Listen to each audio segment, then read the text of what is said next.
అందరికీ నమస్కారం. Welcome to Telugu ballot. బెంగళూరులో రే పార్టీకి వెళ్ళింది. అయితే వెళ్ళలేదని చెప్పింది.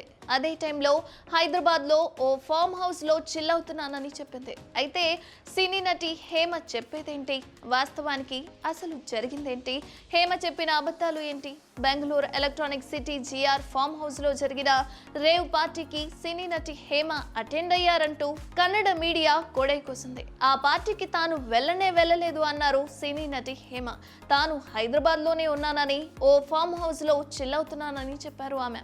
అదంతా కూడా ఫేక్ న్యూస్, నమ్మొద్దండి అంటూ నవ్వుతూ చెప్పారు. తన మాటలకు సాక్ష్యంగా ఓ వీడియో కూడా విడుదల చేశారు. అయితే హేమ రేవ్ పార్టీకి వచ్చారంటూ బెంగళూరు పోలీసులు ఫోటోలు రిలీజ్ చేశారు. రేవ్ పార్టీకి తాను వెళ్ళలేదంటూ హేమ చేసిన వీడియోలో ఏ డ్రెస్ తో అయితే ఉన్నారో బెంగళూరు పోలీసులు విడుదల చేసిన ఫోటోలోనూ అదే డ్రెస్ లో కనిపించారు. డ్రెస్ అయితే మ్యాచ్ అయింది. హేమ మాటలు మాత్రం తూచాయి. అయితే ఇది అబద్ధం, నెంబర్ 1 అంటూ ఇదెట్టా సాధ్యం అంటున్నారు జనం. బెంగళూరులో, హైదరాబాద్ లో ఒకే టైంలో ఒకే డ్రెస్ లో హేమ ఎలా కనిపించిందబ్బా? ఆమె చెప్పింది అబద్ధం కాదా అంటున్నారు. ఇక హైదరాబాద్ ఫామ్ హౌస్ లో ఉన్నానంటూ హేమ రిలీజ్ చేసిన వీడియోలో బ్యాక్గ్రౌండ్ ను కాస్త జాగ్రత్తగా గమనిస్తే అక్కడ ఉన్న చెట్లు, హేమ వీడియో చేసిన చెట్లు బెంగళూరు ఫామ్ హౌస్ లో కూడా కనిపిస్తున్నాయి. హైదరాబాద్ లో కాదు. ఇక దీనితో పాటు కెమెరాను కాస్త పక్కకు తిప్పితే గనక బెంగళూరులో జరిగిన రేవ్ పార్టీ సెట్టింగ్ కూడా కనిపిస్తుంది. ఇది చెవులో పూలు పెట్టడం కాదు, చెట్లు పెట్టడం అంటున్నారు బెంగళూరు పోలీసులు. ఆమె హైదరాబాద్ లో కాదు, బెంగళూరులోనే ఉన్నారని అక్కడి పోలీసులు ఆధారాలతో సహా బయట పెట్టారు. ఇది హేమ చెప్పిన అబద్ధం, నెంబర్ 1, 2 అంటూ ఇక రేవ్ పార్టీ గురించి మీడియా చెబితేనే ఆ విషయం హేమ మేడంకి తెలిసిందట. ఇది హేమ చెప్పిన 3వ అబద్ధం.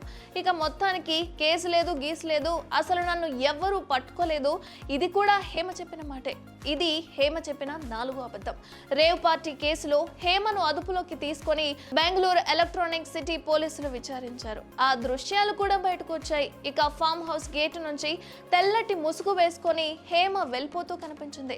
ఇలా అబద్ధాలు చెప్పడంతో హేమపై బెంగళూరు పోలీసులు గుర్రుగా ఉన్నారు. పోలీసుల కస్టడీలో ఉండి పక్కకు వెళ్లి వీడియో తీసి వీడియోను పంపి తప్పుదోవ పట్టించే ప్రయత్నం చేశారని హేమపై పోలీసులు ఆగ్రహంగా ఉన్నారని సమాచారం కూడా అందింది. మొత్తానికి హేమ చర్యపై అలర్ట్ అయిన పోలీసులు వెంటనే ఆమె చేతిలో ఉన్న సెల్ ఫోన్ లాక్కున్నారని తెలుస్తోంది. రేవ్ పార్టీలో పాల్గొన్న హేమను ఎలక్ట్రానిక్ సిటీ పోలీసులు విచారించారు. ఇక గతంలోనూ అనేక వివాదాల్లో హేమ పేరు మార్మోగిపోయింది. మొత్తానికి ఇందులో ఎంతవరకు నిజముంది, ఎంతవరకు అబద్ధం ఉందని ప్రజలే నిర్ణయించాలి. మరిన్ని అప్డేట్స్ కోసం చూస్తూనే ఉండండి తెలుగు వాలెట్.